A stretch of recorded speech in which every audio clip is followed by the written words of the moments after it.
Bismillahirrahmanirrahim. Assalamualaikum warahmatullahi wabarakatuh. Apa khabar para pelajar? Ini kita terus ulang kaji untuk semester 3. Okay, hari ini saya akan berikan titik penting berkaitan dengan sejarah semester 3. Kita mula dengan soalan pertama, bahagian A, sejarah Malaysia. Soalan nombor 1. Ini soalan nombor 1. Apa yang perlu kita ulang kaji? Okay, apa yang perlu kita fokuskan? Dan apakah isi-isi penting yang perlu kita kuasai? Itu yang ingin saya sampaikan pada hari ini bersama saya, Sukur Seksa.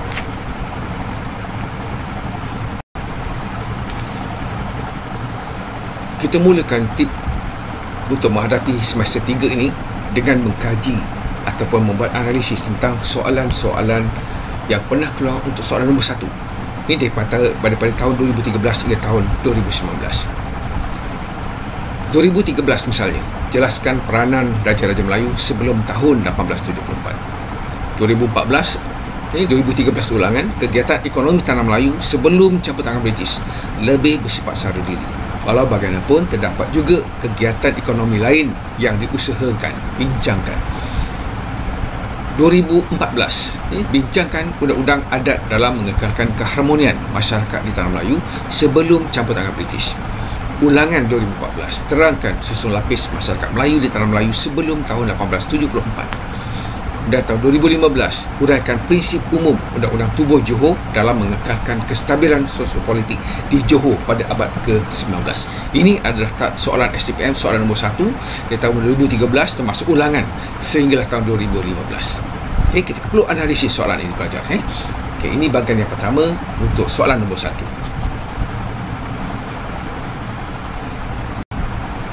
Okay, daripada tahun 2016 hingga tahun 2019.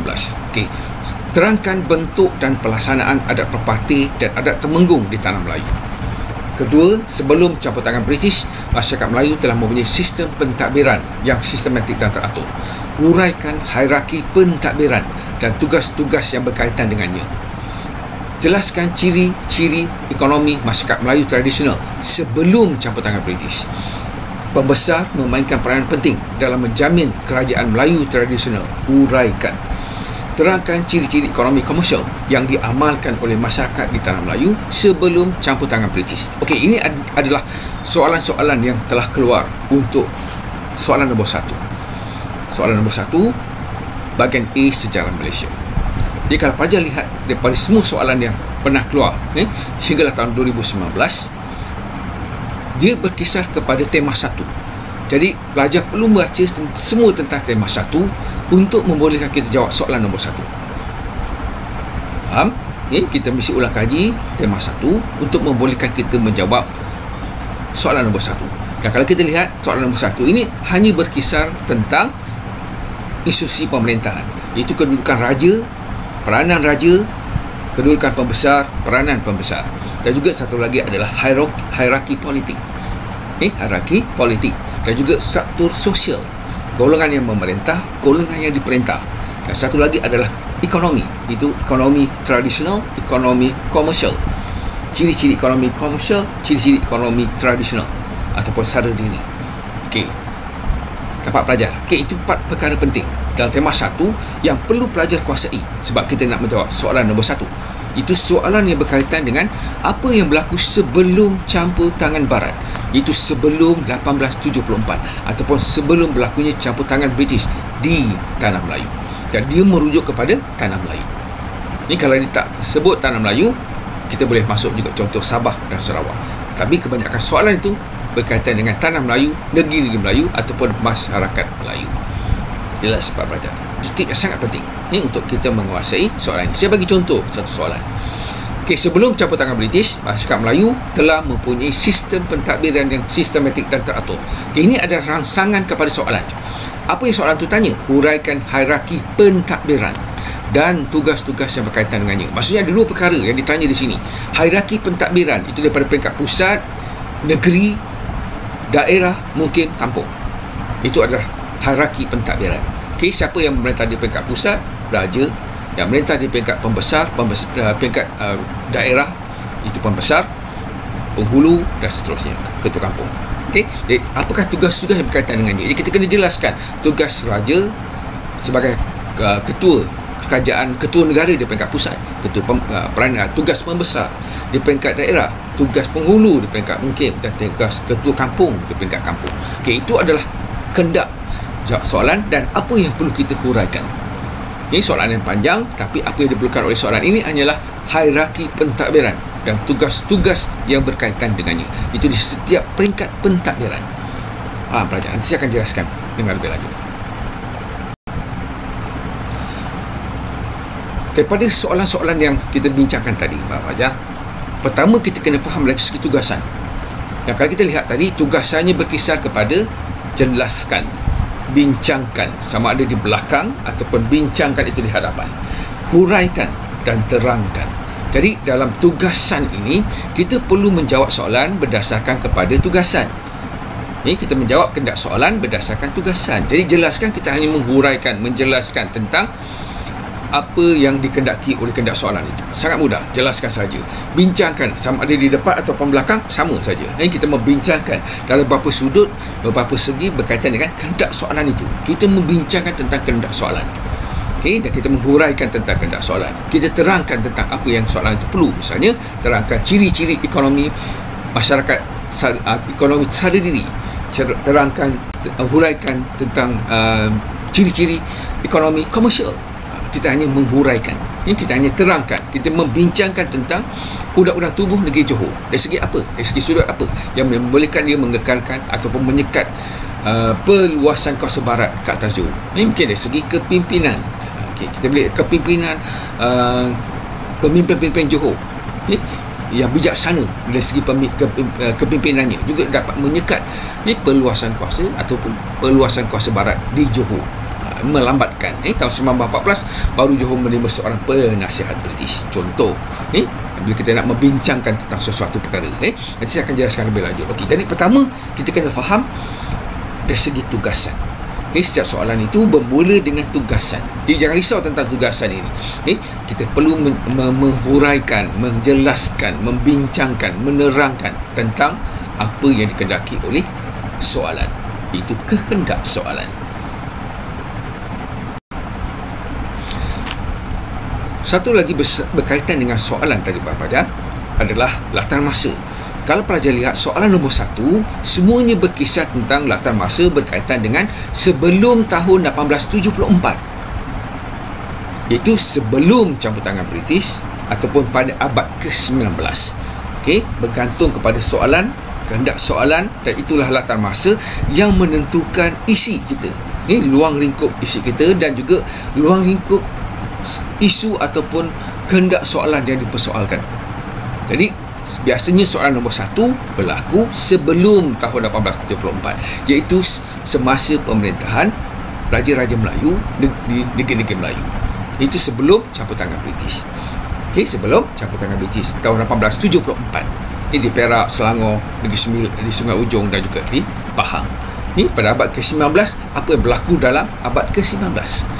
Okey, itu biasanya luang lingkup masa yang digunakan untuk soalan yang pertama. Jadi jelas soalan yang pertama itu adalah tentang apa yang berlaku kepada negeri-negeri Melayu, sama ada dari segi isu pemerintahan, dari segi ekonomi tradisional ke, komersial ke, ataupun dari segi struktur sosial masyarakat. Yang itu golongan yang memerintah dan diperintah. Semua itu merujuk kepada sebelum 1874. Maksudnya sebelum sistem presiden diperkenalkan, sebelum campur tangan British. Yang semua itu berlaku pada abad ke-19.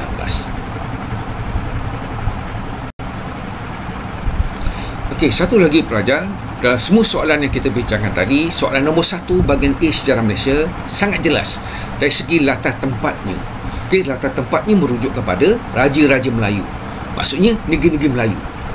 Merujuk kepada tanah Melayu. Hanya tanah Melayu, tidak termasuk Sabah dan Sarawak. Dia merujuk kepada masyarakat Melayu tradisional. Merujuk kepada negeri Melayu lah. Dia merujuk kepada kerajaan Melayu tradisional. Dia sebut Johor, maksudnya merujuk pada Johor. Kalau Undang-Undang 99 Perak, merujuk pada negeri Perak. Contoh. Okey, jadi latar tempat itu jelas. Menunjukkan bahawa soalan nombor 1 adalah tentang Raja-Raja Melayu, tanah Melayu, masyarakat Melayu, kerajaan Melayu dan negeri yang tertentu. Johor ke, Selangor ke, Perak ke dan sebagainya. Okay, itu merujukkan latar tempat.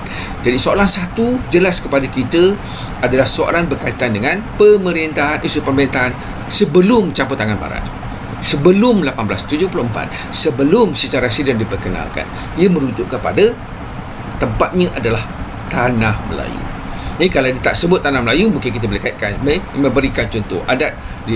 Contoh ni dia tak menyebut Tanah Melayu, adat di masyarakat, undang bagaimana, sejauh mana adat ni berjaya mewujudkan keharmonian dalam masyarakat sepada abad ke-19.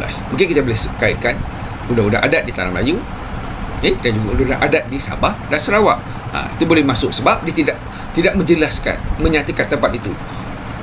Dia tak sebut tempat yang khusus. Kali ini memang dinyatakan ni, kalau kita lihat soalan-soalan yang telah keluar ini, tempat itu jelas merujuk kepada Tanah Melayu. Jadi kita hanya beri contoh Tanah Melayu. Ini tidak akan sentuh Sabah dan Sarawak. Tapi kalau tak sentuh, tak tulis Tanah Melayu, kita boleh masukkan adat yang ada di Sabah ataupun di Sarawak. Faham berapa jar? Okey, itu pentingnya latar tempat. Dia merujuk kepada kes, contoh yang akan kita berikan untuk menjelaskan isi jawapan. Sama ada merujuk kepada Raja-Raja Melayu, Tanah Melayu, Masyarakat Melayu, Kerajaan Melayu ataupun negeri tertentu seperti Johor, Perak, Terengganu dan sebagainya. Okey pelajar, kalau kita lihat dari segi kehendak soalan, soalan-soalan yang keluar sebelum ini daripada tahun 2013 hingga tahun 2019, jelas inilah kehendak soalan yang ditanya. Pertama, peranan raja. Kedua, ekonomi sara diri. Ketiga, ekonomi komersial. Keempat, undang-undang adat. Kelima, susun lapis masyarakat. Keenam, undang-undang tubuh negeri Johor.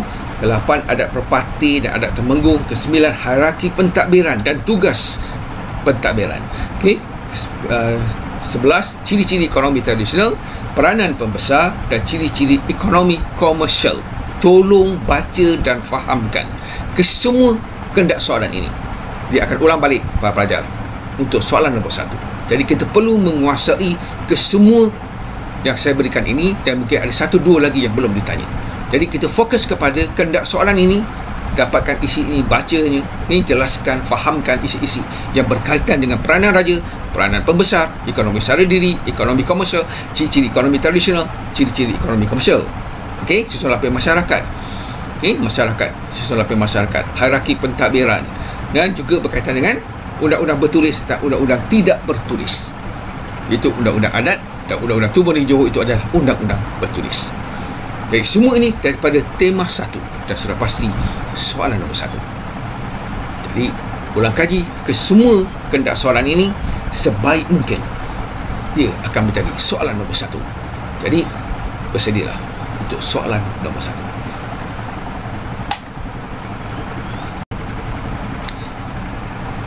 Okey, soalan nombor 1, tema 1, iaitu masyarakat.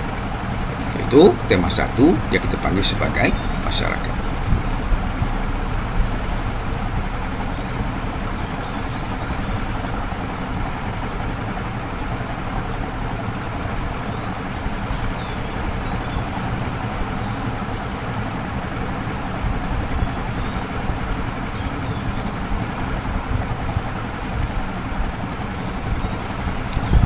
Okey pelajar, dalam tema 1 iaitu masyarakat, ada 4 subtopik.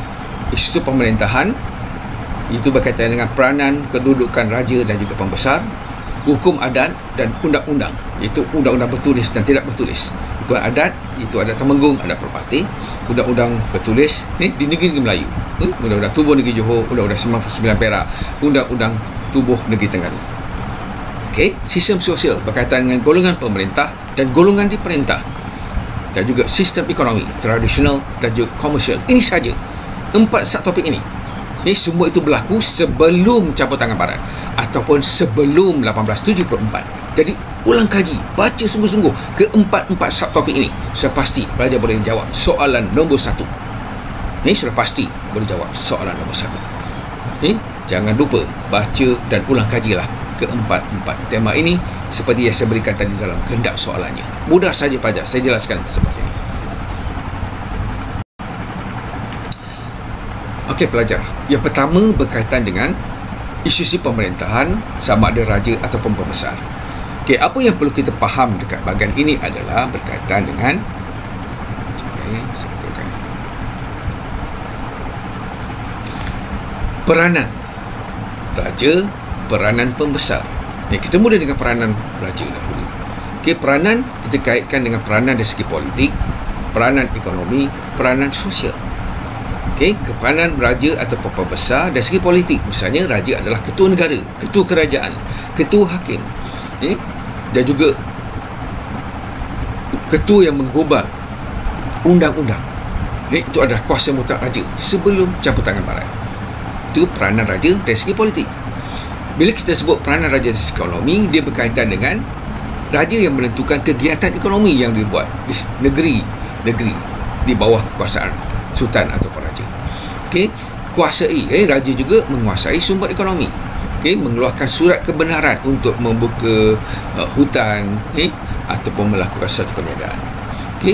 Raja juga menentukan sistem dan juga kadar cukai di tempat di negerinya. Melantik golongan kiwi untuk menjalankan perdagangan dan sebagainya. Itu peranan raja dari segi ekonomi. Dari segi sosial pula, pemimpin kepada rakyat. Raja adalah pemimpin kepada rakyat. Rakyat memberi tak setia kepada raja. Raja menyediakan keperluan rakyat. Menjadi ketua agama Islam, ketua adat istiadat, menjaga keamanan. Raja juga adalah lambang perpaduan. Itu semua adalah peranan. Kita boleh kaitkan juga dengan kedudukan raja. Bagaimana kedudukan raja itu diperkukuhkan. Kaitkan semua benda itu kita mesti kuasai. Dan satu lagi berkaitan dengan isu pemerintahan adalah dari segi pentadbiran, hierarki pentadbiran dan tugas raja dan pembesar dari segi pentadbiran mengikut peringkat pentadbiran. Kita mula dengan pentadbiran peringkat negeri. Misalnya kuasa tertinggi sultan dibantu oleh raja muda, putera mahkota dan juga pembesar. Pembesar diberi geraran tertentu untuk membantu raja dalam pentadbiran. Kemudian kedudukan raja dan pembesar itu bagaimana? Apakah keistimewaan raja, keistimewaan pembesar? Kedaulatan raja itu bagaimana dikekalkan, dikukuhkan dari segi kedaulatan. Misalnya dari segi derhaka, kesalahan dari segi derhaka ada satu kesalahan yang besar. Sistem serah dan kera, itu semua kita boleh kaitkan kepada dari segi kedaulatan raja.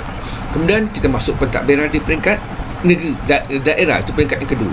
Pusat ataupun negeri, di peringkat pusat, di peringkat negeri, kemudian di peringkat daerah, iaitu memudahkan urusan. Biasanya diuruskan oleh pembesar yang dilantik oleh raja ataupun kerabat di raja. Memudahkan urusan, ditadbir oleh pembesar istana. Pembesar ada dua, satu pembesar di istana untuk di peringkat pusat, dan juga ada pembesar di peringkat daerah, di peringkat negeri, di peringkat wilayah misalnya. Surat tauliah, pembesar ini diberikan surat tauliah oleh sultan untuk memerintah. Paling setia, mereka lah yang paling setia kepada raja ataupun sultan. Mereka memiliki bidang tugas tertentu untuk menguruskan, membantu raja dari segi pentadbiran di peringkat daerah. Begitu juga di peringkat mukim, kampung dan sebagainya. Penghulu, tok kuing, tok pengawal, ketua kampung dan sebagainya. Mereka juga diberikan surat tauliah, mempunyai bidang tugas tertentu dan sentiasa setia kepada raja yang memerintah. Jadi orang tengah antara raja, pembesar dan juga rakyat jelata. Itulah tugas pentadbir di peringkat-peringkat sama ada di negeri, daerah dan juga di kampung. Ini antara isi penting. Ini perkara penting yang pelajar perlu kuasai dan ingat. Ini saja yang perlu pelajar ingat untuk menjawab soalan. Bila sebut soalan itu berkaitan dengan peranan ataupun hierarki pentadbiran. Inilah soalan nombor 1 berkaitan dengan isu pemerintahan yang pertama, iaitu raja dan juga pembesar. Baca sikit tentang kedudukan dan juga keistimewaan raja sebagai pemerintah dan juga peranan pembesar di peringkat pentadbiran tadi. Kita teruskan ini. Jadi jelas para pelajar, sebelum campur tangan barat ataupun sebelum 1874, bila kita sebut institusi pemerintahan, sama ada raja ataupun pembesar, dan mereka memiliki peranan dan kedudukan tertentu ataupun hierarki pentadbiran. Bila kita sebut hierarki politik ataupun hierarki pentadbiran, merujuk kepada pentadbiran pusat di mana raja memerintah di peringkat pusat, dan juga wilayah ataupun daerah dan juga mukim, dan akhir sekali adalah kampung. Ini adalah hierarki politik, hierarki pentadbiran. Ini yang perlu kita fahami.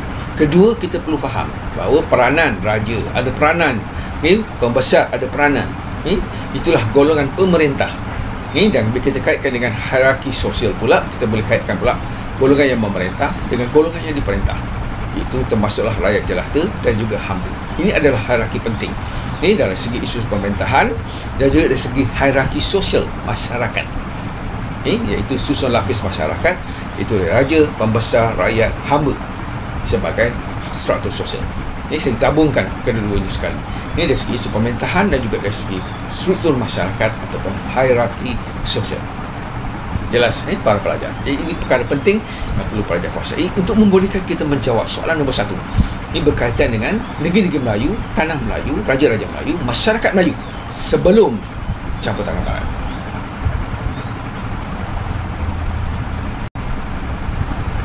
Okey, perkara kedua yang ditanya, ini soalan-soalan terlepas yang kita kaji tadi, jelas bahawa apa yang ditanya oleh soalan adalah berkaitan dengan undang-undang adat, iaitu adat Perapati dan adat Temenggung. Okey, undang-undang adat ni ada dua. Satu itu yang dipanggil undang-undang tidak bertulis ataupun undang-undang adat. Ini undang-undang tidak bertulis ataupun hukum adat dan juga undang-undang adat. Itu adat Perapati dan adat Temenggung. Dan satu lagi adalah undang-undang bertulis. Okey, kita lihat yang pertama. Dalam hukum adat, pertama kita kena faham dari segi di mana adat ini diamalkan. Adat Perapati di Naning, di Negeri Sembilan, contoh kawasan. Itu dari segi kawasan dan pengawasan, pengasasannya. Siapa yang mengasaskan? Datuk Nan Perapati Putih, Datuk Temenggungan, contoh adat Perapati, adat Temenggung. Itu pertama, kawasan, dari segi kawasan dan pengasasannya. Kedua, dari segi bentuk dan pelaksanaannya, bagaimana bentuknya dan bagaimana dilaksanakan. Dua perkara yang biasa ditanya. Satu lagi adalah berkaitan dengan bagaimana sistem pemerintahan itu mengikut adat Perapati, mengikut adat Temenggung. Kita kan jelas. Dari segi ekonomi, sistem ekonominya, dari segi pembagian harta, bagaimana ada Perapati, bagaimana ada Temenggung, bagaimana. Kemudian dari segi kekeluargaan, hukum adat berkaitan dengan kekeluargaan, perkahwinan, pelaksanaan dari segi undang-undang, sama ada bersifat memulih ataupun sifat keras untuk menghukum. Contoh, ini adat Perapati dan adat Temenggung. Itu bahagian yang pertama. Jadi undang-undang ini sama ada bertulis ataupun tidak bertulis, bertujuan untuk mengekalkan keharmonian dan keamanan masyarakat setempat. Itu perkara yang penting. Jadi biasa diutarakan dalam soalan. Ini sejauh mana undang-undang adat ataupun undang-undang bertulis ini atau undang-undang tidak bertulis berjaya mengekalkan keamanan dan keharmonian masyarakat di negeri tersebut. Itulah juga kita boleh kaitkan dengan Undang-Undang Tubuh Negeri Johor, Undang-Undang Tubuh Negeri Terengganu, Undang-Undang 99 Perak. Semuanya untuk bertujuan untuk mengekalkan keamanan dan kesejahteraan serta keharmonian masyarakat di negeri tersebut. Okay, semua itu berlaku sebelum 1874. Jadi sebelum 1874, sebelum kedatangan Barat, kita sudah memiliki undang-undang kita sendiri, untuk mengekalkan keamanan dan keharmonian masyarakat di setempat. Jadi kalau Barat mengatakan kita tidak memiliki undang-undang, itu adalah fakta yang salah. Okey, kita lihat pula dari segi undang-undang tubuh negeri Johor. Ini adalah undang-undang, contoh undang-undang bertulis. Seperti juga undang-undang 99 Perak baca dan juga undang-undang tubuh negeri Terengganu. Bagaimana dalam undang-undang ini ada menyatakan tentang bagaimana pelantikan raja dan bakal raja itu dipilih. Tanggungjawab ikut undang-undang tubuh negeri Johor juga ada menyatakan tentang tanggungjawab setiap daripada raja, pembesar, pegawai kerajaan untuk mengekalkan kedaulatan negeri. Dari sepanjang peruntukan dari segi agama Islam, dari segi pelantikan dan juga bidang tugas jemaah menteri, semua itu dinyatakan dalam undang-undang tubuh negeri Johor. Ini yang berjaya menyekat ataupun melambatkan penerimaan seorang penasihat British oleh Johor sehinggalah pada tahun 1914 baru Johor menerima seorang penasihat British. Okey, satu lagi contoh berkaitan dengan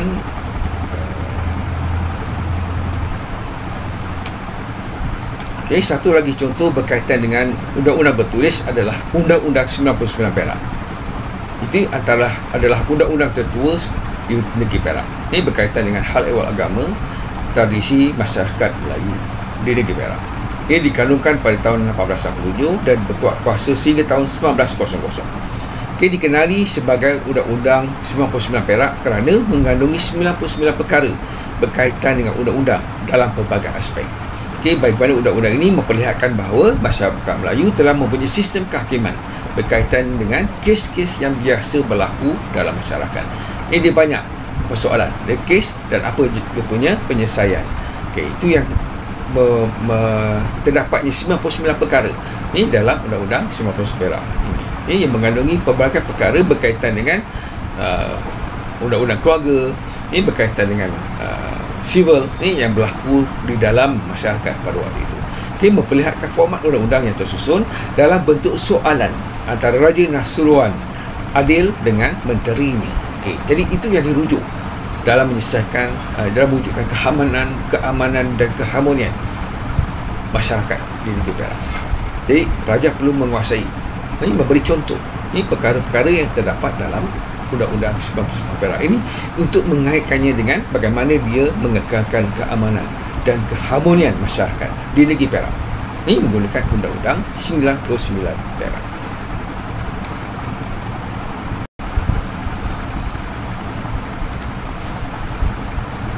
Bahagian yang ketiga dalam tema 1, iaitu berkaitan dengan sistem sosial, golongan pemerintah dan golongan diperintah. Ini adalah hierarki sosial ataupun struktur masyarakat ataupun susun lapis masyarakat yang dipanggil golongan pemerintah dan golongan diperintah. Golongan yang pertama dari segi struktur sosial ini adalah sultan. Sultan itu ketua kerajaan, kedudukannya tertinggi, kuasa mutlak. Pengukuhan kedudukan sultan melalui konsep daulat dan derhaka, dan kesetiaan rakyat dan juga pembesar kepada sultan. Jadi pertabalan raja dari segi sistem warisan, sistem penggiliran di Perak, pelantikan misalnya oleh undang di Negeri Sembilan. Itu dari segi kedudukan sultan. Ini sebagai memiliki hierarki tertinggi dari segi struktur masyarakat. Kedua adalah kerabat diraja. Ini lapisan kedua. Pertalian itu kerabat diraja ini adalah keluarga diraja. Ada pertalian darah dengan sultan. Gelaran raja, dan mereka memiliki gelaran tertentu seperti raja, tengku, engku dan sebagainya. Itu merujuk kepada kerabat diraja. Ini mempunyai hubungan yang rapat dengan sultan. Mereka juga diberikan kuasa untuk memerintah, khususnya di Jajian Taru. Itu dipanggil wilayah pegangan. Kemudian mereka juga memiliki keistimewaan tertentu seperti mana sultan memiliki keistimewaan. Pengaruh yang besar di istana sebab mereka juga bertugas di istana. Itulah golongan pemerintah. Dan satu lagi adalah pembesar. Kita akan lihat selepas ini.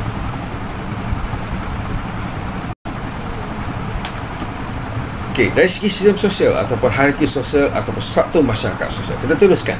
Satu lagi golongan pemerintah adalah golongan pembesar, iaitu kerabat diraja ataupun bukan kerabat diraja. Dilantik oleh sultan secara turun-temurun untuk membantu sultan dalam pentadbiran. Antara tugas pembesar adalah menjaga keamanan, mengutip cukai, menjatuhkan hukuman, membekalkan tenaga buruh. Seterusnya adalah penghulu. Hierarki seterusnya adalah penghulu. Penghulu bertugas untuk mentadbirkan mukim, termasuk kampung. Ini dicalonkan oleh pembesar daerah. Penghulu ini dibantu oleh ketua kampung, DPK kampung. Dilantik oleh sultan melalui surat tauliah dia diberikan. Tugas dia mengutip cukai, membekalkan tenaga buruh, dan juga menjaga keamanan kampung. Dan penghulu juga menjadi perantara antara pembesar daerah dengan rakyat jelata, juga antara sultan dengan pembesar daerah rakyat jelata. Satu lagi adalah ulama. Pakar agama yang ditugaskan untuk menasihati sultan dalam hal ehwal agama dan juga syarak. Dan ulama ini diberikan gelaran tertentu seperti Maharaja Kadi, Datuk Mufti Seri Utama, Imam Maharaja dan sebagainya. Ini adalah golongan pemerintah. Ini daripada sultan, kerabat diraja, pembesar, penghulu dan juga golongan ulama. Itu dari segi hierarki sosial ataupun struktur sosial masyarakat Melayu ataupun tanah Melayu ataupun negeri-negeri Melayu sebelum Jabatan Negara. Lapisan seterusnya adalah golongan diperintah, iaitu dua saja. Pertama, rakyat menderhaka, iaitu rakyat biasa dan juga orang asing. yang bermastautin tetap. Rakyat asing, orang asing yang bermastautin tetap. Satu lagi rakyat biasa yang memang tinggal dan bernaung di bawah raja atau sultan yang memerintah. Pengikut setia kepada sultan dan pembesar. Itulah golongan rakyat merdeka. Membayar cukai dan mereka juga melakukan membuat kerja secara kerahan dan juga menyerahkan sebahagian daripada harta tenaga mereka kepada raja. Dan satu lagi adalah hamba, golongan hamba. Itu paling bawah.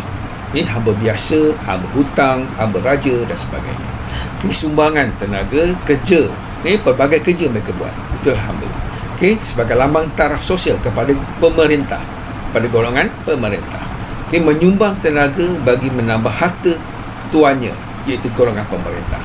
Golongan hamba ini juga kepentingan dan hak hamba dipelihara dan dilindungi oleh pemiliknya, sama ada pembesar ataupun raja itu sendiri. Ini adalah hierarki sosial masyarakat diperintah. Itu golongan yang diperintah. Ini jelas ya, dari segi hierarki sosial sangat mudah pelajar. Kuasailah ini. Kalau soalan ini keluar, kamu boleh jawab dengan semudahnya. Berdasarkan hierarki sosial ataupun struktur masyarakat ataupun struktur sosial. Ini bahagian ketiga dalam tema 1 yang perlu kita kuasai untuk membolehkan kita menjawab soalan nombor 1. Soalan nombor 1 bahagian A, sejarah Malaysia.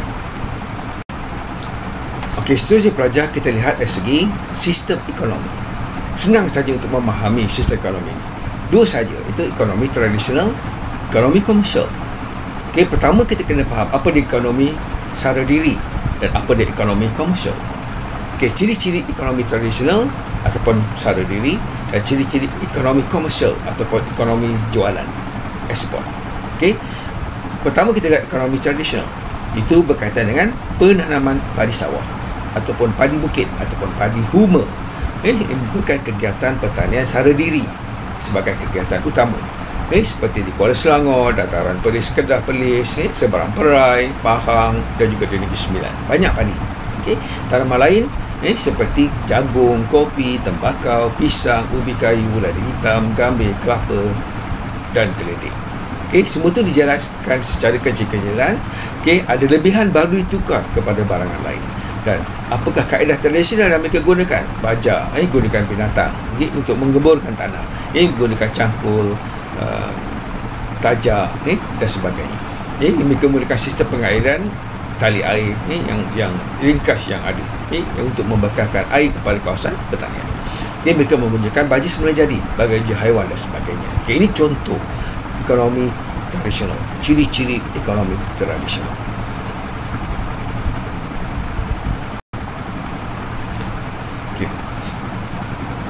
Dalam sistem ekonomi tradisional juga kita boleh kaitkan dengan aktiviti mengutip hasil hutan. Seperti yang berlaku di Negeri Pahang, Terengganu, Perak, Kelantan dan di Tanah Melayu. Antara aktiviti mengutip hasil hutan seperti memburu dan memungut hasil hutan. Antara hasil binatang yang diburu adalah pelanduk, kancil, rusa, ayam hutan, seladang. Tujuannya untuk dimakan. Kalau ada lebihan baru ni dijual. Gajah juga digunakan untuk membantu kerja ketika kerja dijalankan. Tapi tak banyak lah sebab gajah ni sukar untuk dijinakkan pada waktu itu. Biasanya gajah ini dimiliki oleh pembesar dan juga raja-raja sahaja, bukan rakyat biasa. Satu lagi adalah aktiviti menangkap ikan. Salah satu lagi hasil hutan adalah seperti ubat-ubatan, damar, rotan, getah, jelutong, buluh dan sebagainya. Selain daripada itu, ekonomi tradisional juga berkaitan dengan menangkap ikan, aktiviti menangkap ikan, terutamanya penduduk yang tinggal di pesisiran pantai, tasik dan juga di sungai. Biasanya banyak lagi di Melayu ni mereka menjadi menangkap ikan sebagai aktiviti yang penting. Kalau di Pahang, di Terengganu, di Kelantan, biasanya pada bulan Mac hingga bulan Oktober, dan musim tengguju beralih ke pesisir pantai, mereka menangkap ikan di tasik ataupun di sungai. Alatan yang digunakan seperti pukat, jala, bubu, pancing, kelong, rawai dan sebagainya. Itu antara perkara yang kita berkaitkan dengan aktiviti menangkap ikan dalam sistem ekonomi tradisional. Satu lagi adalah kegiatan menternak binatang sebagai sumber protein dan juga daging, seperti ayam, itik, kerbau, lembu dan sebagainya. Ini adalah ciri ekonomi tradisional. yang dikatakan sebagai sistem ekonomi tradisional. Okey, seterusnya kita lihat ciri-ciri ekonomi tradisional. Ciri-ciri ekonomi tradisional dan ciri-ciri ekonomi komersial. Pertama, dari segi ciri-ciri ekonomi tradisional, menggunakan peralatan. Alatan yang digunakan, alatan tradisional. Penempatan berkaitan dengan penempatan sesuatu masyarakat itu. Siapa yang tinggal di tepi sungai, maka dia akan menangkap ikan, contoh. Yang dekat di kawasan yang tanah rata, kawasan yang subur, maka dia akan menjaga ciri-ciri pertanian. Itu ciri-ciri ekonomi tradisional. Jadi penempatan itu mempengaruhi kegiatan ekonomi yang mereka usahakan. Tidak berlaku pengkhususan dalam pekerjaan. Ada lebihan hasil yang sedikit tak banyak sebab kaedah yang digunakan tradisional, cara penanaman yang tradisional, jadi tidak memberi kawasan yang kecil, jadi dia tidak memberi lebihan yang banyak. Melakukan kerja secara bersama, gotong royong. Itu ciri-ciri ekonomi tradisional. Peralatan yang digunakan juga peralatan yang mudah, yang tradisional, seperti cangkul dan sebagainya. Kalau kita lihat pula ciri-ciri ekonomi komersial, sudah pasti di dalam skala yang besar, dari kawasan penanaman yang besar secara ladang misalnya, melibatkan kawasan besar yang tujuannya untuk ekspor, tanaman ekspor untuk dijual, tanaman jualan, seperti gambir, lada hitam, padi, beras pun boleh diekspor kalau ada lebihan. Itu bergantung kepada apakah jenis tanaman yang diusahakan. Dari segi teknologi, peralatan yang digunakan, kaedah sistem pengairan, berlakunya pengkhususan kerja, dan juga kepelbagaian kegiatan ekonomi, sama ada pertanian, perlombongan, menangkap ikan dan sebagainya. Semua itu adalah ciri-ciri penting dalam ekonomi komersial yang berbeza dengan ekonomi tradisional, yang bersifat sara diri. Jadi pelajar kena bezakan kedua-dua ini dan kuasai, kena pasti apa dia sistem ekonomi, apa dia ciri-ciri ekonomi. Baru kita boleh menjawab apa-apa sahaja soalan berkaitan dengan bahagian keempat dalam tema satu ini, iaitu ekonomi. Satu lagi perkara yang penting pelajar adalah sistem ekonomi komersial. Jadi kita kena nak fahamkan apa dia sistem ekonomi komersial. Contoh, padi dan beras. Penanaman padi dan beras, lebihan dipasarkan, contoh di Kedah dan Perlis sebelum 1909. Bersifat sara diri dan berorientasikan komersial. Lebihan banyak dijual. Itu dijadikan ekonomi komersial. Walaupun penanaman padi bukan tanaman tradisional, tanaman makanan. Pasaran untuk Pulau Pinang, maksudnya dijual, lebihan itu dijual untuk penduduk di Pulau Pinang. Itu merupakan satu kegiatan ekonomi komersial. Petani tidak terikat dan bebas dalam usahakan kegiatan pertanian yang mereka usahakan. Tanah boleh dijual beli, tanah sawah kepunyaan raja dan rakyat mengerjakan sawah tersebut, contoh. Ini salah satu sistem ekonomi komersial, iaitu dari segi penanaman padi dan beras. Satu lagi sistem kancu ataupun surat sungai yang diperkenalkan di Johor oleh Temenggung Ibrahim, di mana tauke-tauke dari Singapura dan kongsi-kongsi gelap Cina diberikan hak untuk mengusahakan pertanian di kawasan-kawasan tertentu yang dipajak, dipajak ataupun dikenakan cukai tertentu oleh Temenggung Ibrahim pada waktu itu. Jadi antara kegiatan yang mereka usahakan adalah penanaman gambir di selatan dan juga di barat Johor. Jadi berbagai cukai seperti cukai candu, arak, padi, judi dan sebagainya dikenakan ke atas toke-toke ini. Satu lagi bahagian daripada sistem ekonomi komersial adalah perdagangan antarabangsa. Berlaku dalam skala yang besar, melibatkan pasar yang luas, besar dan tetap, juga barangan daripada Eropah, khususnya di negeri selat, utamanya di Melaka, Pulau Pinang dan Singapura. Ini antara contoh sistem ekonomi komersial yang berlaku sejak sebelum 1874 lagi di Tanah Melayu.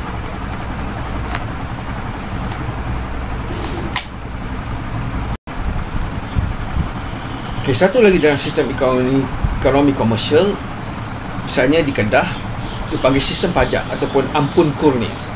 Diberikan oleh Sultan kepada toke-toke Cina dari Pulau Pinang. Seperti toke-toke ini mengusahakan mereka dikenakan cukai, contoh beras, arak, candu, padi dan juga kegiatan judi yang mereka jalankan. Sistem pajak akan juga diberi kepada pembesar negeri dan juga kerabat diraja. Itu dipanggil sistem pajak ataupun ampun kurnia.